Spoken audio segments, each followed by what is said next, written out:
আমার ভাইরাম, ওয়ালিদ ইবনে মুগিরা অবৈধ সন্তান ছিল। মা বলছে, শোনো, আমি তোর বাবাকে জানি না। তোর বাবাকে? ওয়ালিদ ইবনে মুগিরা কয়, তাহলে আমি হলাম কিভাবে? ওয়ালিদ ইবনে মুগিরার মা বলতেছে, উকাজ মেলা চলছে। কি মেলা? উকাজ মেলা। নাম শোনেন না আপনারা? ইতিহাস পড়েন নাই? তোর বাবা ছিল ব্যবসায়ী, আমি এই মেলা দেখতে গিয়েছিলাম। এই মেলা দেখতে যে যখন নাচানাচি হলো, অবৈধ কাজ যখন শুরু হয়ে গেল, কার দ্বারাই এই অন্ধকারের ভিতরে তোর যে জন্ম হয়েছে আমি নিজেও জানি না। কথা বলেন।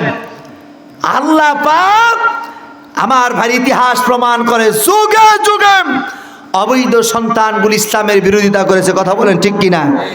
আমার ভাই আরো একটি দলিল নিন। অর্ধজাহানের খলিফা হযরত ওমর, তিনার দরবারে 12 টুকরা করা লাশ। কয় টুকরা? হযরত ওমর সকালবেলায় উঠে চিন্তা করে, এ লাশ কোনো খোঁজ পায় না। সংক্ষেপে বলছে 3 দিন হয়ে গেল। কয় দিন? 3 দিন পর একটা মেয়ে যে বলছে এই সন্তানের মা হলাম আমি।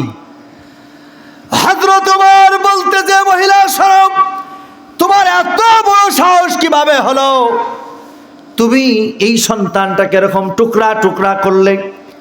মেয়েটা বলতেছে, বাচ্চা হুজুর, এই সন্তানটা আমি 12 টুকরা করেছি। তার কারণ হলো, ওই যে নিরিবিল এলাকার ভিতরে আমার বাড়ি, 4 জন যুবক আমার ওই বাড়িতে গিয়েছে। আমার আব্বা জান কি আমার বাবার এরকম খেজুর গাছের নিকটে বেঁধেছে, বাঁধার পর আমাকে ধর্ষণ করেছে। এরপরেই সন্তানের জন্ম। আমার বড় ভয় হয়েছে, এই সন্তান যদি বড় হয়ে যায়, এই সন্তান রসুলের বিরোধিতা করতে পারে। এই জন্য আমি সন্তানটাকে 12 টুকরা করেছি। এই কথাবার্তা চলতেছে। এমন সময় অর্ধজাহানের খলিফা হযরত ওমর, এমন সময় 4 জন যুবক ওই দরবারে উপস্থিত হয়ে গেল। এরপরে অর্ধজাহানের খলিফার কাছে বলে, বাচ্চা হুজুর, এই মেয়েটার কোনো দোষ নাই, যে আমরা 4 জন হলাম আসামি। সুবহানাল্লাহ বলে। এই ছিল ইসলামী রাষ্ট্র। অপরাধ নিজে যে স্বীকার করে নিচ্ছে। আমার ভাইরা, এর দ্বারাই যুগে যুগে প্রমাণিত হয়, যুগে যুগে যারা ইসলামের বিরোধিতা করেছে এরা বাবার অবৈধ সন্তান। কথা বলেন ঠিক কিনা? আমার ভাইরাম, একটা কথা মনে হলো, চট্টগ্রাম সাকতায় রূপালী ব্যাংকের সামনে মাহফিল করতে যেই এই পাঞ্জাবি টুপি খুলে পালাইছিলাম।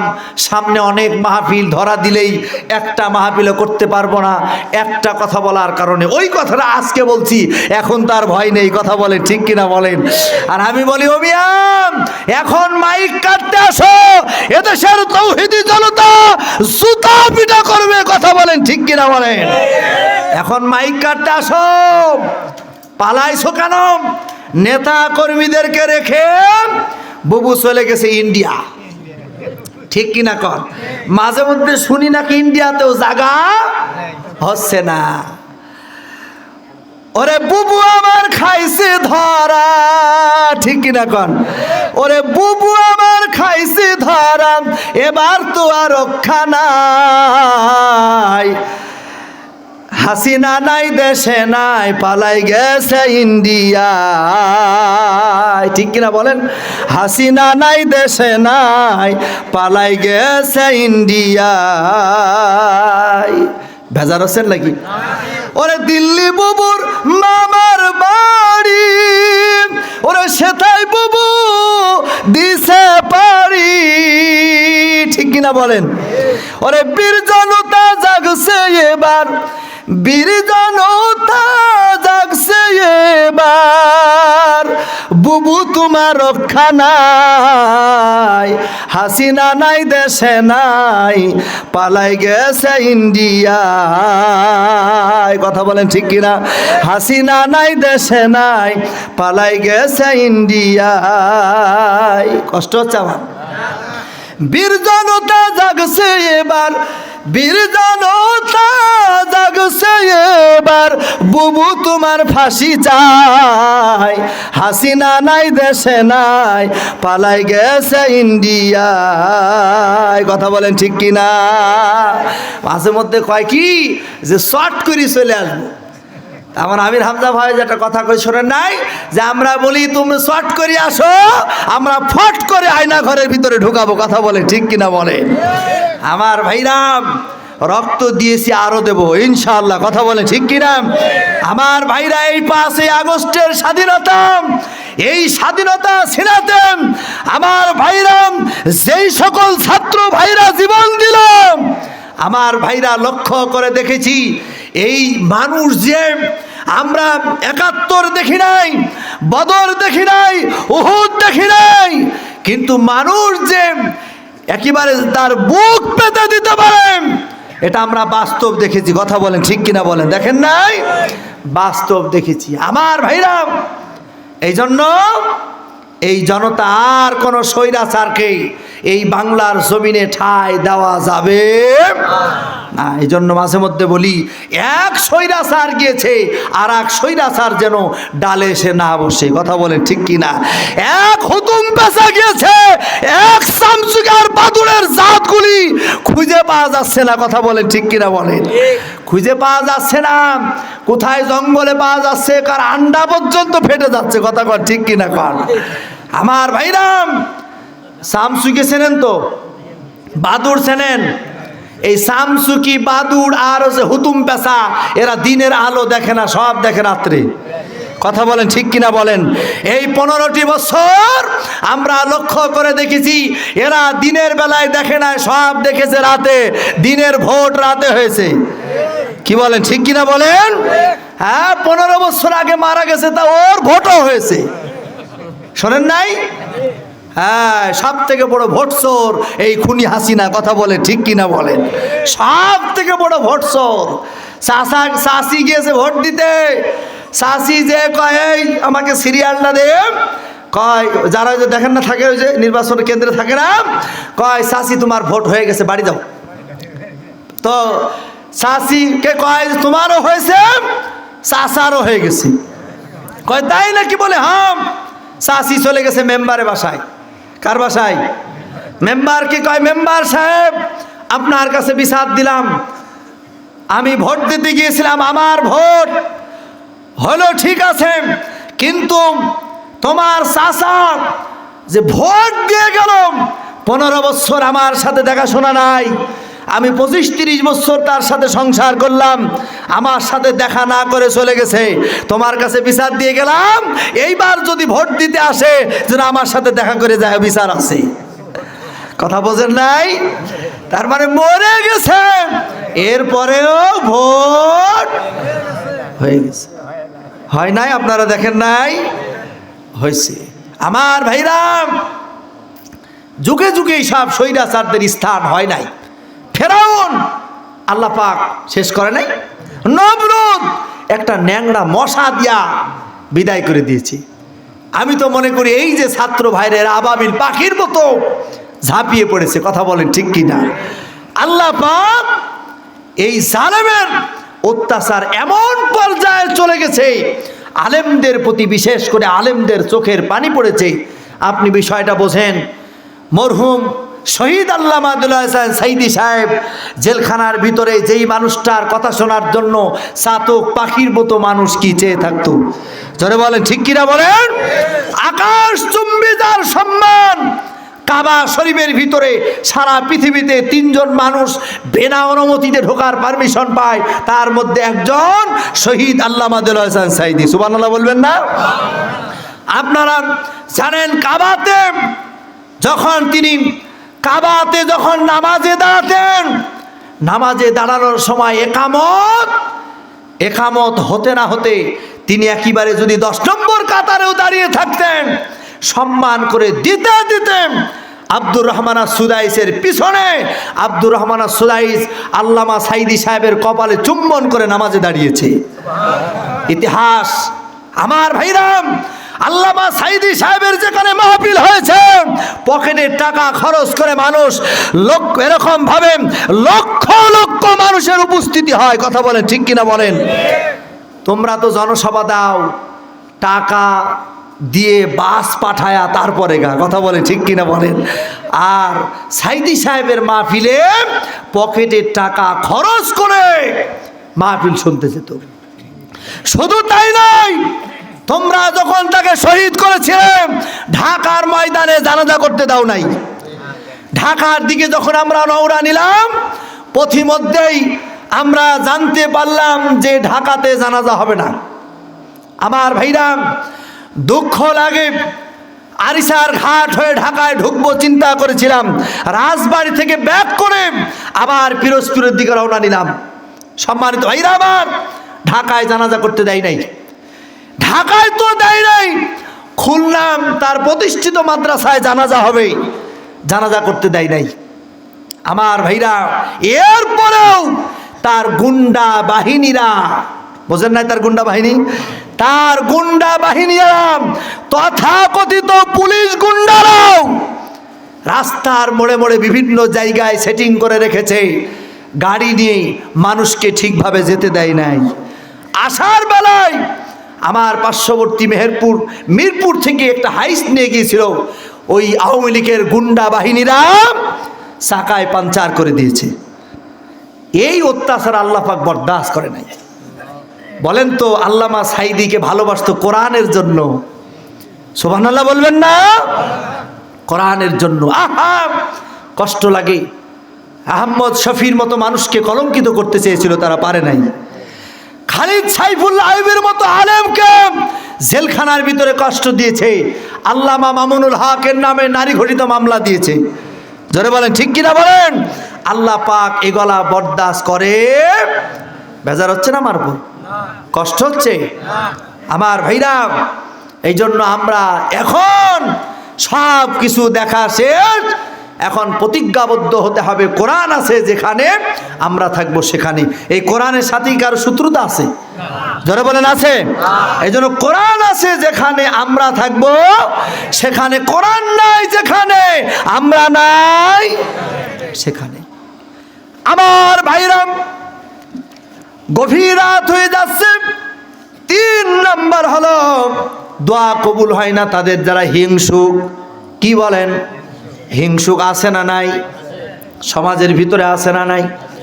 পাশের বাড়ি যদি একজন বিল্ডিং তোলে, একটু উন্নতি হয়, দেখবেন বাড়ির বউ পর্যন্ত হিংসা করে। কথা বলেন ঠিক কিনা? কয় ওই দেখো দেখো, বাড়িতে ইট নিয়ে এসে, ইট তুমি করলে কি? আছে না নাই?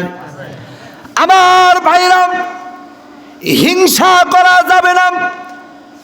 একদিন একজন ভাই বলতে যে, হুজুর ওই দিন আমি চুরির কথা বলতেছিলাম। কয় হুজুর আমার বউটা ভালো না। কয় কেন? কয় আমার বউটা দেখি মানুষের প্রতি খুব হিংসা, আমার বউয়ের কারণে আমি আজকে চুরি করা ধরেছি। বলে কিভাবে?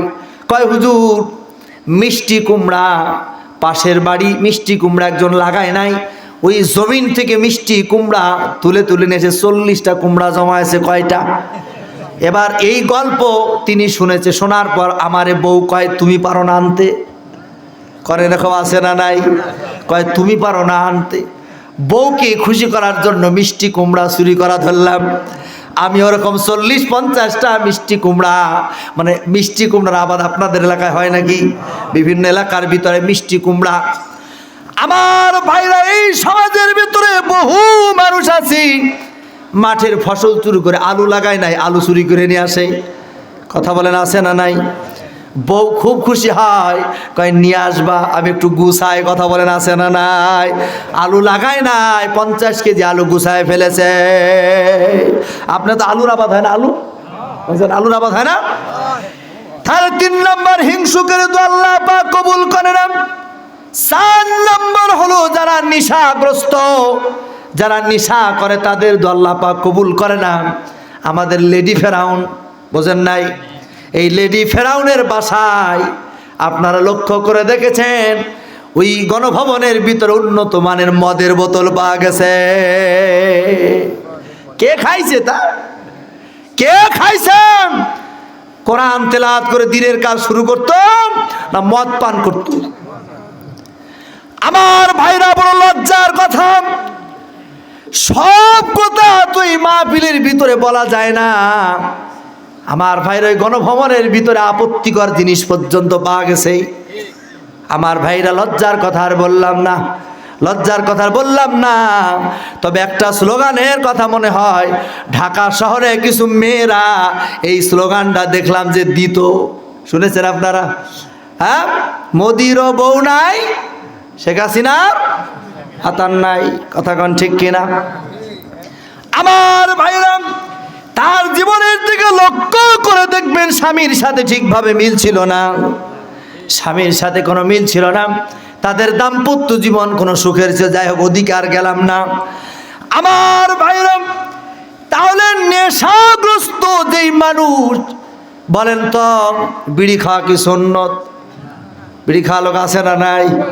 এইবার অনেকে রাগ করবে, কয় হুজুর বিড়ি খাওয়ার কথা কছে, কথা কন ঠিক কিনা? আমার ভাই, আমি আপনাদের শত্রু না কি কন? আপনাদের সাথে কি আমার মামলা আছে? জমি জায়গা নিয়া আপনার বাড়ির পাশে আমার বাড়ি না, এই মাহফিল করে চলে যাব, দেখা হতেও পারে নাও পারে, কথা বলেন ঠিক কিনা? আমার ভাইরা, আপনাদের এলাকার ভেতরে আছে কিনা জানি না, এই নেশা করা মানুষ আছে, গাঁজাখোর, ফেন্সিডিলখোর, ইয়াবাখোর, ড্যান্ডিখোর, আঠাখোর আছে না নাই? ক্লাস 7-এ পড়ে একটা ছেলেকে জিজ্ঞাসা, এই তোর হাতে কি? ও ফেলে দিছে বিড়ি। ক্লাস 7-এ পড়ে। তাই কোন ক্লাস পড়ি? কয় ক্লাস 7-এ পড়ি। আরে সর্বনাশ, ক্লাস 7-এ পড়ে বিড়ি খায়, মুখ দিয়া নাক দিয়ে বের করে, আবার ফু দি দেখে কদ্দূর গেল, ঠিক কিনা বলেন? কি অবস্থা! নেশা করা যাবে? নেশা করা যাবে?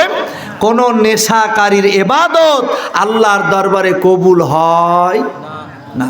আল্লাহর দরবারে কবুল, আল্লাহ পাক কোরআনে বলছে যে নেশাগ্রস্ত অবস্থায় নামাজের নিকটবর্তী হয়েও না। রাগ করবেন না, আপনাদের পায়ে হাত দিয়ে বলি, যারা অতিরিক্ত বিড়ি সিগারেট খায় এরা নিজেরা বোঝে না, কিন্তু পাশে বসলে বোঝা যায় ওদের শরীর দিয়ে গন্ধ বেরোয়, ঠিক কিনা বলেন? রাগ করবেন না, আমি আপনাদের শত্রু নই আমার ভাইরাম, এটা বাদ দিয়ে দিবেন, কোনো লাভ নেই, এ খেয়ে কোনো লাভ নেই। দিন 1 প্যাকেট যদি খান, দিন 50 টাকা। কয় টাকা? দিন 50 টাকা, মাসে হয় 1500 টাকা, বছরেও 1500 টাকা মসজিদে দান করে না, ঠিক কিনা বলেন? অথচ বিড়ির পিছনে নষ্ট করে দিচ্ছে। এজন্য শুধু তাই নয়, বিড়ি খাইলে স্বামী আর স্ত্রীর হক নষ্ট হয়। কিসের হক নষ্ট হয়?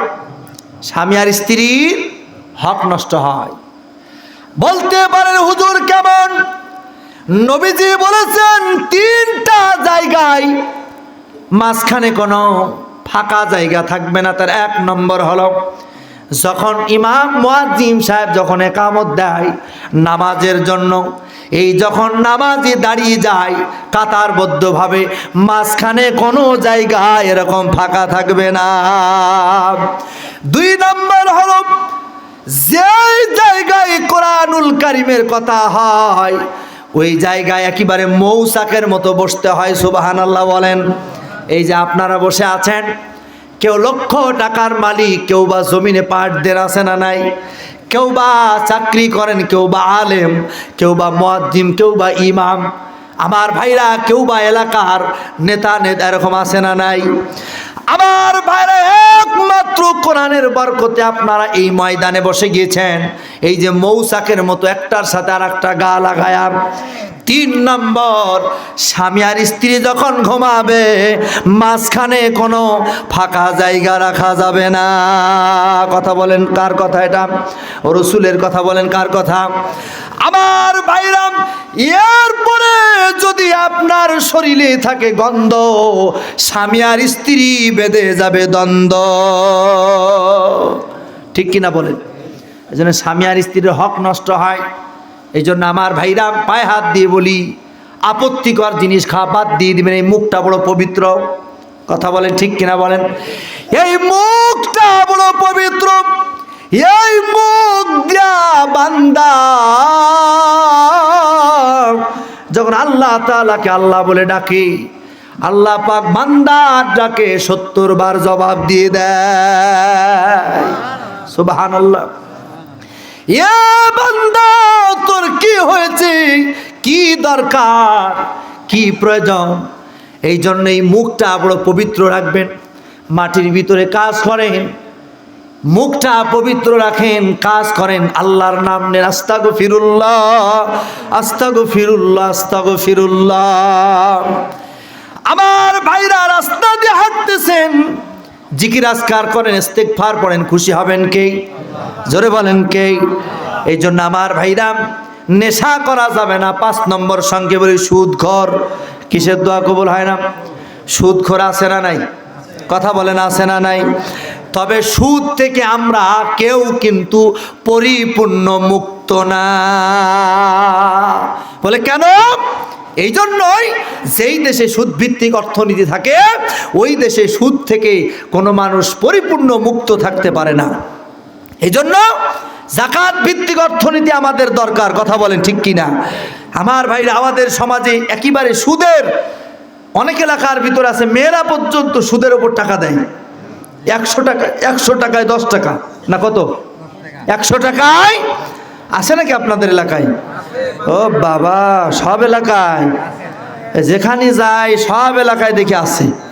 হ্যাঁ ও মা, এই কাজগুলি করবেন, এর ভিতরে কোনো বরকত নাই। কি নাই?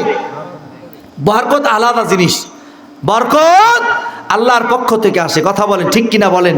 এই জন্য সুদ খাওয়া যাবে না। বিশেষ করে মেয়েরা মুরগি বিক্রি করা, ছাগল বিক্রি করা টাকা সুদের উপরে দিয়ে দেয়। 1000 টাকায় মাসে 100 টাকা লাভ, এটা পরিপূর্ণভাবে সুদ। এই একেবারেই এই সুদগুলি থেকে দূরে থাকবেন। আল্লাহ পাক দেখবেন আপনার ওই টাকার মধ্যে বরকত দিয়ে দিবেন। পারে কি পারে না? আপনারা কি বেজার হচ্ছেন নাকি? ঘুমাচ্ছেন? সবাই একটু হাতটা উঠান তো আরেকবার দেখি। লিল্লাহে তাকবীর, লিল্লাহে তাকবীর। হাত টান টান করেন, হাত টান টান করেন। হচ্ছে না, গলা পরিষ্কার করে নিয়ে থাকবে জবাব দিয়ে। হ্যাঁ, আওয়াজ জোরে দিতে হবে। নারায়ে তাকবীর, লিল্লাহে তাকবীর। সাউন্ড হয় না, সাউন্ড হয় না, আরো সাউন্ড হবে। আপনার গলা ছেড়ে দেন। নবীজি বলেছেন কেউ যদি সমস্ত শক্তি দেয়া তাকবীর দেন, আল্লাহ পাক তাকে 40টা রোগ থেকে হেফাজত করবে। বলেন কয়টা? হ্যাঁ জোর হবে, হাত উঠান, হাত উঠান। নারায়ে তাকবীর। আল কোরআনের আলম, সংসদে জালম, কোরআন আছে যেখানে, কোরআন নাই যেখানে। নারায়ে তাকবীর। আল্লাহ কবুল করুক, বলেন আমিন। তাহলে সুদ খাওয়া যাবে না। এরপরে 6 নম্বর, আত্মীয়তার সম্পর্ক ছিন্নকারী, অর্থাৎ রক্ত সম্পর্কীয় আত্মীয় ছিন্ন করা যাবে। কি বলবো, আমাদের সমাজে এখন বাবারাও মেয়েদের সাথে সম্পর্ক ছিন্ন করে। যেমন ভালো ভালো জমিগলা ছেলেকে লিখে দেয়, আর মেয়ের জন্য ওই মধ্য মাঠে। আবার অনেকে দেয়ই না, মেয়েরে কয় মারে এই তোরে একটা দুলবানি দিয়ে দিলাম, এই শোধ, আর তুই দাবি দাবা করিস না, সব ছেলেরে দিয়ে দিলাম। আছে না নাই? তাহলে বাবা কি মেয়ের সাথে সম্পর্ক নষ্ট করলো না? নষ্ট করলো না? আমার ভাইরা এ কাজ করবেন না। আপনি ছেলেকে দিয়ে যাচ্ছেন, আল্লাহ কয় তুই দে আর আমি নেব। কারণ আমাকে আপনাকে সৃষ্টি করার 50,000 বছর আগে এই দুনিয়াতে আমি কতটুকু সম্পদ ইনকাম করব, কতটুকু খাবো, কতটুকু রেখে মারা যাব, সব কিছু বরাদ্দ করেন কে? আচ্ছা, আপনি যা ইনকাম করেন সব কি ভোগ করে যান? দেখবেন আপনি যা ইনকাম করেন কিছু রেখে যান, কিছু খেয়ে যান, ঠিক কিনা বলেন? আল্লাহ পাক আপনার ছেলের জন্য যেটা বরাদ্দ সেটা তো দেবেই। মধ্যখানে আপনি বেআইনিভাবে যেটা দিচ্ছেন, আল্লাহ কয় দে, যেটা বরাদ্দ ওর বেশি পাবে না, ঠিক কিনা বলেন? এই জন্য খবরদার, এই হক, এই ফাঁকি দেওয়া কাজ করা যাবে। আপনার ছেলে যেমন আপনি জন্ম দিয়েছেন, মেয়েটা আপনি জন্ম দিয়েছেন, কথা বলেন ঠিক কিনা?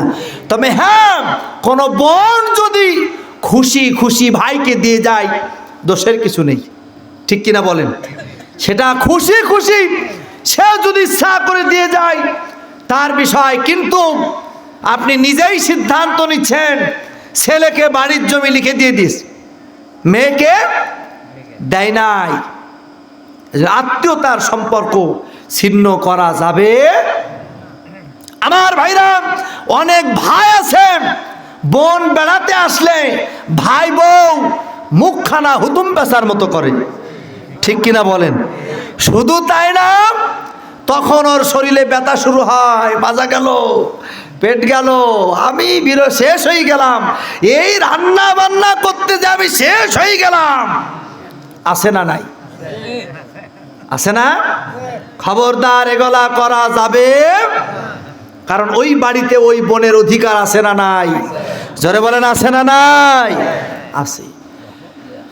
আমার ভাইরাম, একটা মেয়ে যখন বিবাহ হয়ে যায়, বিবাহর দিন এই মেয়েটা যখন তার ভাই, যখন তার পিতা এবং মাতাকে ছেড়ে চলে যায়, এই মেয়েটা যখন এরকম ভাবে ছেড়ে চলে যায়, এই মেয়েটা বাবার জন্য বাবার গলা জড়িয়ে ধরে হাউমাউ করে কান্দে, কথা বলেন ঠিক কিনা? মায়ের গলা জড়িয়ে ধরে হাউমাউ করে কান্দে। আমার ভাইরা, এই বাড়িটা ছেড়ে যখন যায় তার অনেক কষ্ট হয়। আমার ভাইরা, এই মেয়েটা এরকম দাম্পত্য জীবনে চলে যায়, এভাবে করে 10 বছর 20 বছর এভাবে করে তার দাম্পত্য জীবন চলতে থাকে। কিন্তু এই সময়ের ভিতরে হঠাৎ করে বাবা মারা যায়, যায় কি যায় না?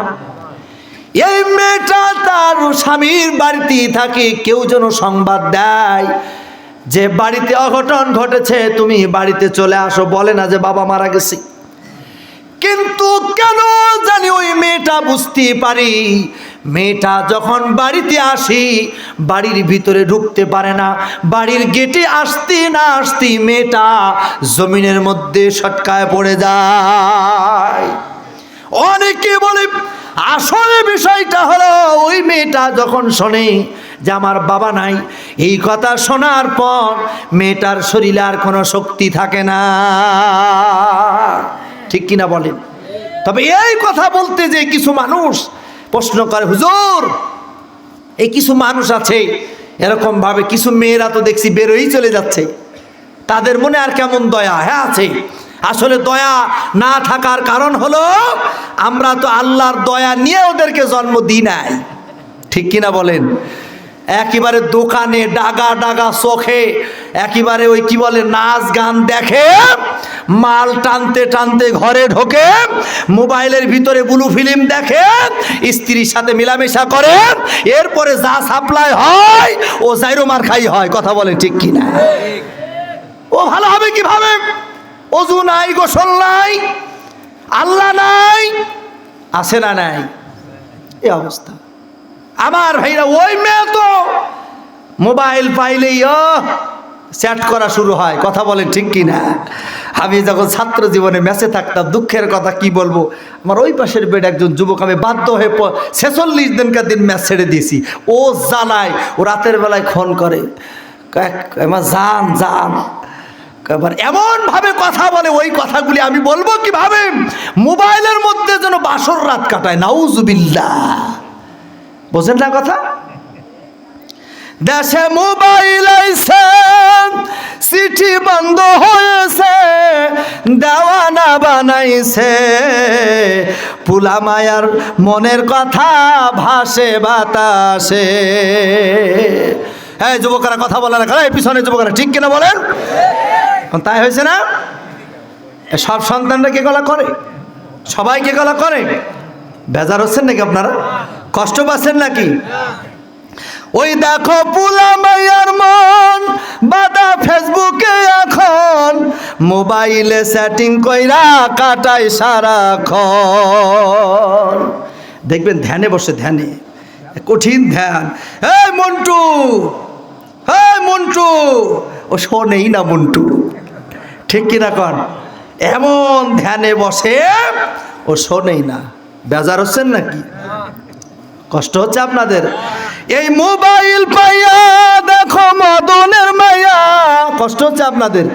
এই মোবাইল পাইয়া দেখো মদনের মায়া, কি কাণ্ড ঘটাইছে, স্বামী সংসার আইখা নাকি পালায়া গেছে। হচ্ছে তো তাই, এক ছেলের মা চলে গেছে, কট খেয়ে গেছে, হচ্ছে না? ওই যে মোবাইলে রং নম্বরে, রং নম্বরে কি কি আমারই তো হচ্ছে না আসলে, এইসব তো অভ্যাস নাই। কি রং নম্বরে ভালোবাসা না কি যেন বলে, এগুলো হচ্ছে না? আচ্ছা আমার ভাই, এরপরে কি মোবাইলটা খারাপ? মোবাইলটা যদি ভালো পথে ব্যবহার, এই মোবাইলের ভিতরে তিরমিজি শরীফ আছে, তাফহিমুল কোরআন আছে, লাইব্রেরি আছে, বাংলাদেশ জামাত ইসলামের লাইব্রেরি, সমস্ত বই আছে এই মোবাইলের ভিতরে। আপনি এই মোবাইল একটা বিশ্ববিদ্যালয়, কি বলেন ঠিক কিনা বলেন? এই মোবাইল একটা বিশ্ববিদ্যালয়। ও যুবক, খারাপ জিনিসগুলো আর একটা হাদিস পড়ো, ভালো লাগবে। আমার ভাইরাম, এই কোরআনের ভিতরে কোরআন ঢুকিয়ে রাখা যায়, কথা বলেন ঠিক কিনা কন? 50 বছর বয়স হয়ে গেছে, দোয়া কুনুত জানে না, ঠিক কিনা? হ্যাঁ, সূরা কারাত জানে না। এখানে তুমি সার্চ দাও, সূরা ফাতিহার মাস চলে আসবে, দোয়া কুনুত চলে আসবে। শোনো, একবার, দুইবার, 50 বার, 100 বার শোনো, মুখস্থ হয়ে যাবে। সুবহানাল্লাহ বলেন। আমার ভাই, আপনার মনে বেজার হচ্ছেন আমার উপর? এরপরে তাহলে আত্মীয়তার সম্পর্ক ছিন্ন করা যাবে। এই মেয়েটা বাড়িতে আসে, বাবা নাই, সংক্ষেপে বলি, বাবা মা যখন দুনিয়া থেকে বিদায় হয়ে যায়, এই মেয়েটা তখন এরকম ভাবে চিন্তা করে এই বাড়িতে আর আসবো না, ঠিক কিনা বলেন? কিন্তু এই মেয়েটা বাড়িতে যখন যায়, বাবা মাকে দাফন করে কয়েক মাস যেতে না যেতে এই বাড়ির কথা মনে হয়, আহা আমার বাবা নাই, একটু বাড়িটা দেখে আসি। যখন বেড়াতে আসে, ওই ভাবিরা তখন আর বোনের জন্য একটু খাবার রান্না করা জোটে না, ঠিক কিনা বলেন? বিস্তারিত কথা বলতে পারলাম না, সময়। 7 নম্বর হলো হারাম যারা খায়। কয় নম্বর? 8 নম্বর হলো গণকে যারা বিশ্বাস করে। কিসে বিশ্বাস করে? গণকে যে বলেন হাত দেখা যায়, দেখবেন ওই যে শহরে যাবেন, কিছু লোক বসে আছে, হাত দিয়ে কয়, তোর ভাগ্যটা ভালোই রে, তোর বউটা সুন্দর হবে, তোর এক ছেলে এক মেয়ে হবে, কিন্তু সামনে একটা ফাড়া আছে, এই ফাড়াটা যদি দূর করতে হয় আমার কাছে একটা তাবিজ নিতে হয়। কথা বোঝেন নাই? আছে না নাই? এগুলা বিশ্বাস করা যাবে? গণকে বিশ্বাস করা যাবে না। 9 নম্বর শেষ করে দেবো, শেষ করে নাকি রাত হয়ে গেছে। হ্যাঁ, 9 নম্বর হলো যে পুরুষ টাকনুর নিচে কাপড় পরে। কিসের নিচে? গত 15টি বছর টাকনুর নিচে যারা কাপড় পরেছে, আমার ইসলামী ছাত্র শিবিরের ভাইরাম তাদেরকে জঙ্গি বানাইছে। কথা বলেন ঠিক কিনা বলেন? এদের নামে মামলা দিয়েছে। এদের টাকনুর নিচে কাপড় পরা যাবে। টাকনুর নিচে কাপড় পরলে আল্লাহ পাক কিয়ামতের ময়দানে তার সাথে কথা বলবে না। 3 শ্রেণী মানুষের সাথে আল্লাহ পাক কথা বলবে না: যারা টাকনুর নিচে কাপড় পরে, 2 নম্বর যারা দান করে খোঁটা দেয়, 3 নম্বর যারা মিথ্যা শপথ খায়। কথা বোঝেন নাই? এরপরে 10 নম্বর হলো যারা সৎ কাজে আদেশ দেয় না। কয়টা হলো বলেন? 10টা। কয়টা? এই সৎ কাজে আদেশ তো আলেমরাই দেয়, ঠিক কিনা বলেন? আজকে আলেমরা সৎ কাজে আদেশ দেওয়ার কারণেই রফিকুল ইসলাম মাদানির মতো 24 বছর এই যুবকও জেল খাটে। কথা বলেন ঠিক কিনা বলেন? এই জন্য আমার ভাইরা, আমি শেষ বেলায় আপনাদেরকে উদারত আহ্বান জানাবো, আর এই দুনিয়ার কোনো তন্ত্র মন্ত্র নয়। কোরআন আছে যেখানে আমরা থাকবো সেখানে, কোরআন নাই যেখানে আমরা নাই সেখানে। কারা কারা রাজি? 2 হাত তুলে আমার আল্লাহকে একটু দেখায়। লিল্লাহে তাকবীর। আল্লাহ কবুল করুক, বলেন আমিন। সম্মানিত ভাইরা আমার, আপনাদের উদারত আহ্বান, দাওয়াতি কাজ করবেন, এই বাংলাদেশ যেন কোরআন দিয়া পরিচালিত হয়। পারা যাবে না ইনশাআল্লাহ?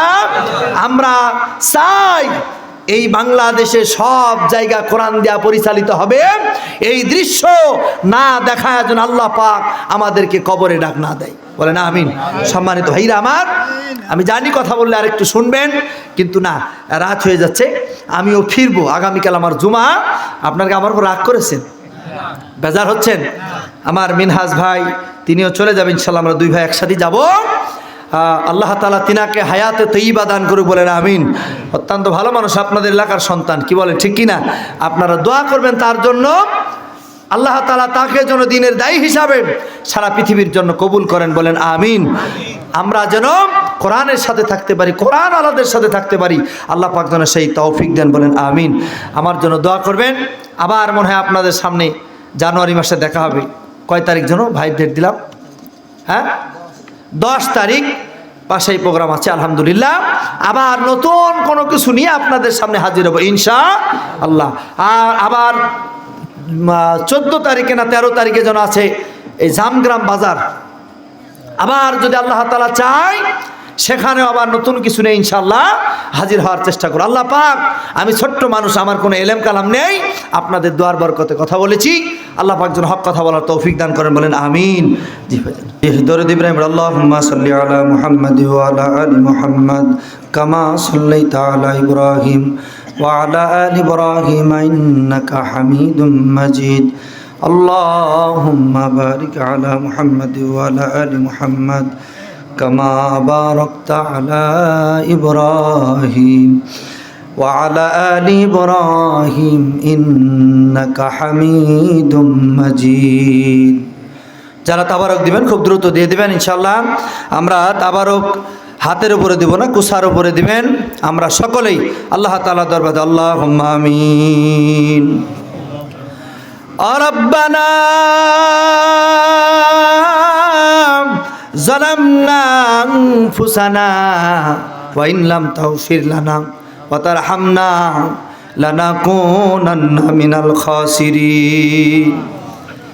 রব্বুল আলামিন, আল্লাহ তাআলা তোমার রহমতের নজর দিয়ে তাকায় দেখো আল্লাহ, আয় আল্লাহ তাআলা আমরা গুনাহগার, গুনাহ নিয়ে তোমার দরবারে হাত উঠাইছে আল্লাহ রব্বুল আলামিন। আয় আল্লাহ তাআলা, এই কৃষ্ণপুর জামে মসজিদ অত্র এলাকার সার্বিক সহযোগিতা, যুবক ভাইরা কষ্ট করে শ্রম দিয়া আজকের আয়োজন করেছে আল্লাহ, এই আয়োজনকে তুমি কবুল আর মঞ্জুর করে নাও রব্বুল আলামিন। আল্লাহ তাআলা গুনার বোঝা মাথায় নিয়ে তোমার দরবারে হাত উঠাইছে আল্লাহ, তুমি আমাদের গুনাহগুলোকে মাফ করে দাও রব্বুল আলামিন।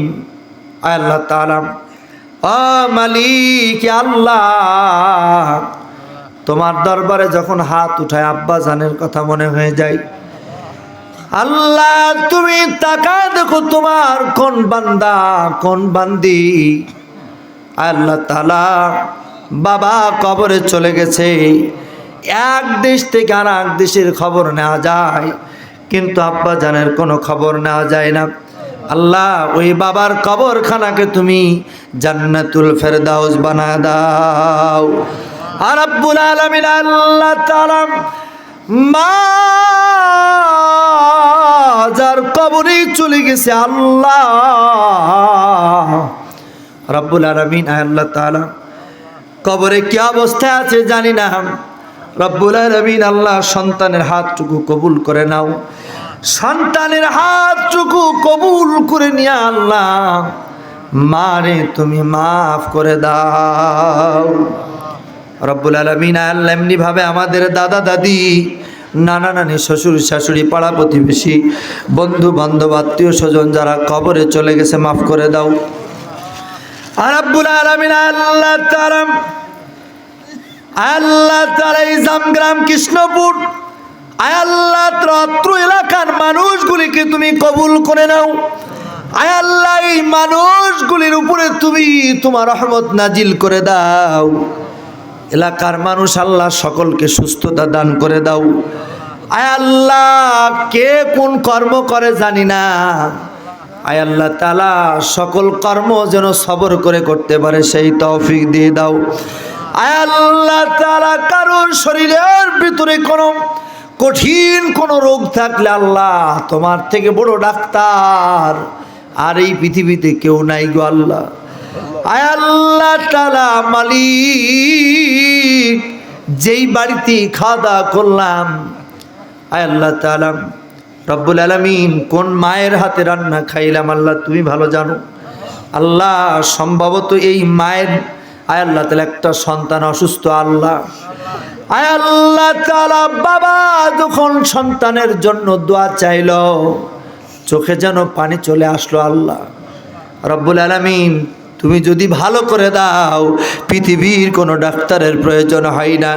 আয় আল্লাহ তাআলা মালিক, তোমার এই গোলামকে আল্লাহ তুমি সুস্থতার নিয়ামত দিয়ে দাও। আর রব্বুল আলামিন আল্লাহ তাআলা সাথে সাথে অত্র এলাকার কোন ঘরের ভিতরে যদি অসুস্থ কোনো মানুষ থাকে আল্লাহ তুমি সুস্থতার নিয়ামত দিয়ে দাও। এলাকার মাঠের ফসলের ভিতরে বরকত দাও। আয় আল্লাহ এলাকার উপরে তুমি খাস রহমত নাজিল করো আল্লাহ। আয় আল্লাহ তাআলা মালিক, কলিজার টুকরা যুবক ভাইদেরকে কবুল করে নাও।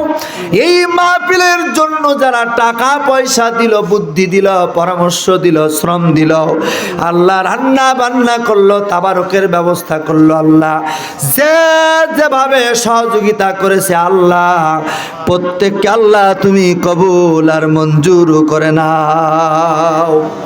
আর রব্বুল আলামিন আল্লাহ তাআলা পদ্মার অন্তরালে মা বোনেরা হাত উঠাইছে আল্লাহ, মা বোনদেরকে তুমি কবুল করে নাও রব্বুল আলামিন। মা বোনদেরকে তুমি সুস্থতা দিয়ে দাও, মায়েদের উপরে তুমি খাস রহমত নাজিল করে দাও আল্লাহ, মায়েদেরকে তুমি শারীরিক সুস্থতা দান করে দাও। আর রব্বুল আলামিন আল্লাহ তাআলা এই মঞ্চে আজকে যতগুলি আলেম আলোচনা করেছে আল্লাহ সকলকে কবুল করে নাও। বিশেষ করে আল্লাহ মুফতি মিনহাজুর রহমান আল্লাহ ভাইজানকে দিনের জন্য তুমি কবুল আর মঞ্জুর করে নাও। আয় আল্লাহ তাআলা দিনের দায়ী হিসাবে তুমি সারা পৃথিবীর জন্য কবুল করে নাও। ও রাব্বির হামহুমা কামা রাব্বায়ানি সগীরা, ও রাব্বির হামহুমা কামা রাব্বায়ানি সগীরা। আল্লাহ তাআলা এই মাইক প্যান্ডেল আল্লাহ সকলকে তুমি কবুল করে নাও। ভাই ভাই সাউন্ড সিস্টেম কবুল করে নাও রব্বুল আলামিন। মনে হয়ে যায় মরহুম আল্লামা সাইদি সাহেবের কথা আল্লাহ চির অমর রব্বুল আলামিন আল্লাহ। দুনিয়াতে তো ভালোভাবে সাক্ষাৎ করতে পারি নাই, দেখতে পারি নাই আল্লাহ।